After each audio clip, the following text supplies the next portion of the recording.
So we've been looking at the ways that composers basically communicate musical ideas, and specifically how they notate pitch so that we can identify those pitches and kind of come to terms with them from a theoretical perspective.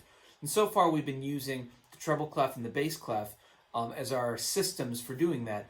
But those are very, very fixed clefs, right? They always show up in the exact same spot in music. Today's video is going to be focusing on the alto and tenor clef, which are both what we would call C clefs, but also movable clefs, which means the same musical symbol is going to move around a little bit on the staff. Today, I want you to be able to understand the function of a movable clef, what it does, why do we even have them in music, and I also want you to be able to identify pitches using a C clef, and that's going to apply to both what we would call the alto clef and the tenor clef. So the two clefs that this video is going to deal with is both alto clef and tenor clef. And these clefs are what we would refer to as C clefs, and they're specifically movable clefs because you can see that the clef is identical for each of these, but depending on which spot it falls, we're either going to call it alto clef or tenor clef. Now specifically, that alto clef is designating C as the middle line in the staff, and tenor clef is designating C on the fourth line of the staff. Now, one of the things that people have, one of the questions that they have when we deal with movable clefs or alto and tenor clef is just simply why? What's the point? What's the purpose?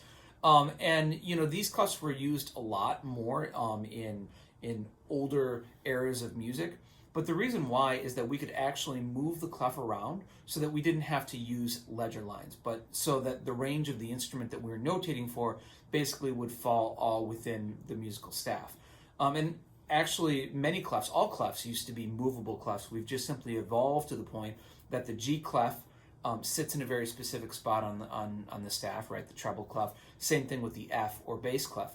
But the C clefs we continue to use mostly for orchestral instruments, and those are clefs that are considered to be our movable clef. The C can really show up anywhere we want it to along the staff, but this is going to be the two most common places. So we have alto designating that third line and tenor that is designating the fourth line of the staff. And we would basically identify our specific notes the same way we would use other clefs, right? The first step is to know what pitch the clef is designating, and in this case it happens to be C. And then from there, we simply use our musical alphabet, right? The space above that is going to be D. The line above that is going to be E, right? Or we could work backwards from C as well. The space below that is going to be B, and the line below that is going to be E, regardless of where these C clefs show up on the staff.